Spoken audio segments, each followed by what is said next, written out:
Welcome in to My Dogs Are Barking on MPW Digital. My name is Landon. And as we recap the Wednesday thus far, we also recap Mississippi State's victory over LSU, 91-62 in the first round. Some positive things to look at for Mississippi State in this game, but also we will be previewing tomorrow's matchup with Missouri towards the end of the show. But I do want to get into some of the positives for Mississippi State. And I think there's a lot of good things to build on. You always have to wonder when you beat a team like State did, by 29 points, you have to wonder, okay, well, how much do you need to factor in on how bad the other team is? And I think that's a part of it because LSU's a 15 seed in the SEC tournament. But we're going to talk about that again. I do think there's some things in terms of State's overall play that is a positive, but you do have to also factor in the level of competition. That being said, they look much better in this game versus LSU than they did even 2 weeks ago. And momentum matters and when it comes to this part of March. So we'll discuss all of that coming up here on My Dogs Are Barking. Thanks so much for tuning in and for listening. Already been a very, very good first day of SEC basketball, and the final game has not been played at the time that this is being recorded. So excited for that one. But already this day has been great in terms of all kinds of games. Ignore any mess behind me, by the way. We're moving, kind of building in my baby room. So kind of moving things around and got furniture all over the place. So ignore all that and we will be just fine if you're watching on video. But hey, before we get into the show and discuss Josh Hubbard's 26-point game, and a game where he was the only one in double digits, which is kind of funny to think about. Despite the fact that State won by 29, he was the only one in double digits.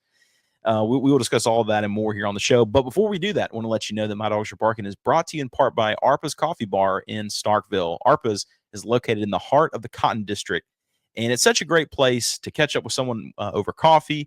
It's kind of a lively gathering spot being there in the Cotton District, but it's also on top of like having very good coffee. It also has really good food. And here's the deal. Go in there. If you've never tried Arpa's before, mention that you are a listener of the My Dogs Are Barking podcast, even if this is your first time listening, and you will get your 15% off discount. And guess what? That's not just one time. That's every single time you go in, you get 15% off if you mention that. Jose and the fam up there will take care of you there at Arpa's. They're really great people. Just make sure you mention that you're a listener of the show and you like that My Dogs Are Barking discount. So that is very important to do. Also, in this game, Mississippi State had, I feel like they had several guys that were that really are on the bench for a lot of the time. Martavius Russell, young man from Sipsey Valley over there in Buell, Alabama, had 7 points. He probably made himself a little bit of cash tonight. Going to go get some NIL from, whoever he transfers to, kind of a second, maybe a Division II school. He's gonna show some good film to. Maybe he's even gonna get rich. You never know, man. But hey, what does it mean to be rich? Maybe it's less about reaching a magic number and more about discovering the magic in life. Skip Langley is your Batesville, Mississippi, Edward Jones financial advisor serving clients across the area, across the state. You can count on him for financial strategies that can help you support a life you love, because the key to being rich is knowing what counts. So contact him today at 662-563-9843, and together you can find your rich. Edward Jones, member SIPC. Well, we came in today, and thus far through 3 games, we got the 3 wins right. We thought Arkansas would be able to pull off their win versus South Carolina, although they kind of gave it up towards the end. We thought Texas would beat Vanderbilt just because Vanderbilt's in the tournament and Texas is kind of desperate. And obviously we thought State would beat LSU. It was just kind of the manner in which State ended up beating LSU that was a little not what we expected, I would say. Defensively, Mississippi State was locked in from the get-go. And you have to love how they played defensively with the amount. I mean, Cam Matthews had 4 steals in this game. Keyshawn Murphy had 3 steals in this game, and all in all, they had 10 total steals. And there was just a lot of really good help defense that you kind of saw throughout. You do wish that Mississippi State had a better kind of rim protector when it's needed, but for this game, I think they really did play well, kind of as a collective unit. And then the offensive side of the things, Mississippi State hit 15 3-pointers, and they shot, you ready for this? 44% from 3, which is not something Mississippi State does often. And you know what's even crazier is they only had a total of 6 free throws. They were 6 of 10 from the free throw line, which is not great. But 6 of 10 is Well, I mean, 60% is not bad, but to think you're only getting 6 made free throws in a game that you win by 29 is a little unusual, I would think. And so you have to love the effort Mississippi State gave offensively as well. Again, Josh Hubbard went off 26 points, 9 of 19 from the field, 6 of 12 from three. This is just something he can do whenever his shots are falling, because he takes enough shots. They just don't always fall, and they did in this game. And then on top of that, Claudell Harris was 2 of 5 from three. Sean Jones Jr. was 2 of 5 from three. Riley Kugel was 2 of 5 from three. However, Kugel fouled out, only had 8 points, and honestly, he scored them late. I just don't know how that's kind of a negative in this game. Riley Kugel did not play well overall, but also his body language in this game was just not ideal for what you want for this time of year. I don't really know how to explain it, and I'm not going to psychoanalyze. I'll let somebody else do that if they need to. But it's just, I don't know. It didn't look good. Obviously, there was that moment where Jans really, really got all over him in the game. That was, you could read lips. But Kugel just seemed to be off. And Cam Matthews only had 4 points. He wasn't off by any means. He played well, and State still won by 29. So they got a lot of different help by other people in this game. Nwoko had 8. Harris had 8. Murphy had 9. Sean Jones had 9. Melendez only had 7.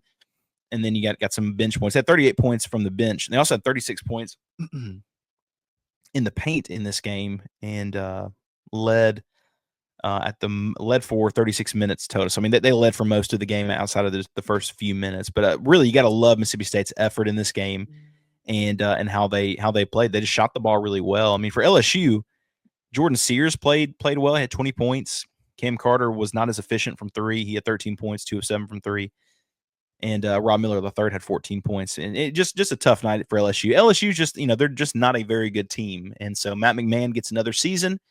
And we'll see how he kind of improves next year. He has 3-4 stars already signed to come in next season, so they can kind of lean on that. But State did have some foul trouble later on. Riley Kugel, Nwoko had 5. He had Kugel had 5. Melendez had 4. But you have to love the way that State shot the ball in this game, and honestly, just their intensity on the defensive side of the ball seemed like the team of old. I was going back and watching some highlights from 2 years ago. Mississippi State is playing Pitt in that game where Pitt just shot, just lights out. Unbelievable. And even in that game with different personnel and not as good offensive players, State's defense looked so tenacious and interactive. And I watched the game from last year, same thing. And this year we just hadn't seen it. They've given up a lot more points throughout the season, but this game they looked good. And now you have to turn your attention to tomorrow. And tomorrow, Mississippi State is going to play Missouri, and Missouri can shoot the ball lights out. Caleb Grill, he won the Sixth Man of the Year award in the SEC, an unbelievable shooter. And Missouri has a host of other guys who can shoot as well. And honestly, I was very wrong with the first time these people matched up. I did not do a good job on the preview because I didn't see, it did not, I guess, do enough homework on how good their other shooters were. And they've been hot. Now, here's the thing though. Missouri is kind of stumbling into this game a little bit. I mean, they lost on the road at Vandy in overtime. Caleb Grill had 28 in that game. They lost to Oklahoma by 12 again on the road, which is not ideal. Mark Mitchell, 6'9" junior, had 18, I believe, in that game. And then Mitchell also led them in scoring in their other loss, which is at home to Kentucky, 91-83. So they did lose 3 straight. And actually, now that I look at it, after that Alabama win they had, which was huge, they have actually lost 4 of their last 5 coming into this game. So Missouri doesn't have all the confidence in the world that maybe they had beforehand. And I'd love to check out kind of where their seeding is, thus far. Joe Lunardi has them, and we're going to pause for a break here in just a minute, but I do want to check and see kind of where their seeding is. At the moment, Joe Lunardi, when looking at the bracketology that came out this afternoon, so he's at this point, he was updating it every once in a while, and now he's updating it every day, which is good. Okay, so we will, let's take a break. When we come back, When we come back from the break, we'll look at where Missouri's currently slotted in the NCAA tournament, and I got bad news where Mississippi State is currently slotted in the NCAA tournament, which is just kind of hilarious where they currently are. Jeez. We'll talk about it when we come back. We're going to take a quick pause. Before we do that, I do want to mention Arkansas and Ole Miss tomorrow. In the preview show I did yesterday, I predicted Arkansas to win today, and I think they're going to beat Ole Miss tomorrow. Not because Ole Miss is a better team than Arkansas is. I don't doubt that at all. But Arkansas, in their collective talent, has learned to lean on some other guys. And I like Arkansas going for it. I just think that they're going to go on a little bit of a run, win 2 games before getting eliminated at Auburn. Even though Ole Miss is a better team than them, Ole Miss seeding wise is pretty solid for the NCAA tournament. They're looking at a 5 seed, which is phenomenal. You take that 100%. Texas will play A&M tomorrow. Texas shot the ball really well in this game, and A&M defends really well, but I think A&M should be able to pull that one off. We'll talk about Mississippi State and Missouri right after the break. All MPW digital podcasts are brought to you by our friends at Parish Brewing Company, located in the heart of Cajun country in Broussard, Louisiana. Parish Brewing Company's simple goal is to make awesome craft brewed beer, and they do it remarkably well. The doctor is introducing their new go-to IPA, Dr. Juice. It's a highly crushable juice bomb, dry hopped with a blend of their favorite hand-selected hops from the Yakima Valley in Washington. Dr. Juice's drinkability is sneaky good, considering it clocks in at 6% ABV. The pour glows a rich cantaloupe hue with a thick frosted haze, soft mouthfeel, an aroma and taste that's full of passion fruit, papaya, and blood orange, making it drink like a glass of freshly squeezed juice. They also have Ghost in the Machine. It's a double IPA brewed with obscene quantities of hand-selected Citra hops from Yakima Valley. Expect pungent grapefruit flavors and aromas, tropical fruit, less harsh bitterness than most IPAs. Again, it's Parish Brewing Company. Wherever you get your beer, check out Parish. Make sure that you look for them, because any beer that you get from Parish is going to be absolutely outstanding. Thank you from MPW Digital. We're brought to you by Easy Hemp Company. Easy is a hemp-infused sparkling water. It's a guilt-free alcohol alternative, a natural way to relax and unwind. It's all natural. Made with real fruit, no added sugar, low calories, gluten-free. One 12-ounce can of Easy has 3 milligrams of THC. With Easy, it's easy to avoid the gummy scare and control your experience. So change the can, not the ritual. It's easy. Visit EasyHempCo.com to view the Easy Finder to find Easy near you. Easy is Farm Bill compliant with hemp derived from THC, CBD extracts. Easy is for people 21 and older. Enjoy responsibly. And as we look at Mississippi State's matchup with Missouri tomorrow, they're going to play at 6 p.m. Central Time. And the Dogs will be facing Missouri. Missouri is currently slotted as a 7 seed. They've slid down a little bit after like I said, they've lost 4 out of their last 5. Mississippi State. So not only is Mississippi State currently, according to Joe Lunardi, could change, is currently projected as a 9 seed in the NCAA tournament, right? Which is bad enough. Now check this out. They are at the moment. He predicts they are going to be an 8-9 matchup against the 2-time defending national champions, the UConn Huskies. If State somehow manages to get past them, they are going to be matched up with Duke. Mississippi State has got to get off the 8-9 line. If you want any chance of winning one game in the NCAA tournament, which I've been saying for weeks, that's the goal at this point for Mississippi State. They need to move forward and win at least one in the tournament. Starting against the 2-time defending national champs who are playing really well is not the way you need to start out. It's so funny. I have joked about that being a joke. Like, you watch, State's going to slide down. They're going to get in the 8th seed, and they're going to end up playing UConn, who had been struggling. UConn's been playing better now. That would be bananas if that happens. A lot of basketball to go, so I doubt that does happen. But anyway, let's turn our attention to Missouri. Again, lost 4 of their last 5. Caleb Grill wins a Sixth Man of the Year award. And the last time Mississippi State played Missouri, it was straight up ugly. It was 88-61 in Starkville, and they made Mississippi State look silly. They shot the ball so efficiently in that game.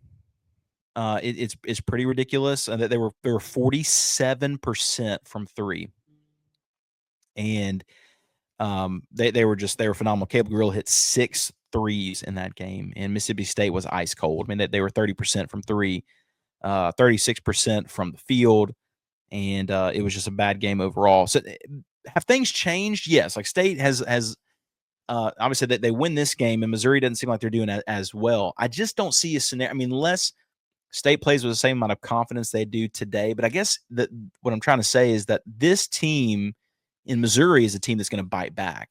With all due respect to LSU, you punch LSU a little bit, and they made a little bit of a run, but they just don't have the talent to climb back in a game. Missouri can hit threes fast. And while I like Mississippi State's ability to climb back into games they get down with, when they played Missouri last time, it was over. It was over early. So you do have to think about that. How is Mississippi State going to react in this game versus Missouri? I don't see Mississippi State winning just because of their inability to defend the three. LSU shot the ball well from three early on and then kind of trailed off. But some of those shots that LSU missed, I don't think Missouri's missing. They just have too many weapons that can shoot really, really well. And again, they've slid. Now think about this. When they beat Mississippi State, they moved last time. They moved to 17-4. Okay. 17-4. Since then, they are now 21-10. So you think about that. I mean, they're 4-6 since that happened. So they obviously have been struggling as of late for whatever reason. Even after they got a huge win versus Alabama, and it's almost like they took the foot off the gas after that. Like they beat Alabama, and then after that they lose to Arkansas immediately after. They beat a bad South Carolina team, and then they lose 3 straight coming into the tournament. So there's a world in which Mississippi State advances. I just don't see it happening because I think Missouri just has better teams. But here's the thing. If they end up missing those shots don't fall, State will have an opportunity. And Josh Hubbard looked really confident in this game. It was really nice to see him play as well as he did. Again, 26 points, 6 of 12 from three. In the first half, he was 40% from three. In the second half, he was 100% from three. Just played really, really well. And you have to love that, even just from a confidence level going into tomorrow's game. So we are very excited to watch that game tomorrow night. Again, when this is being released, Oklahoma and Georgia hadn't even started yet.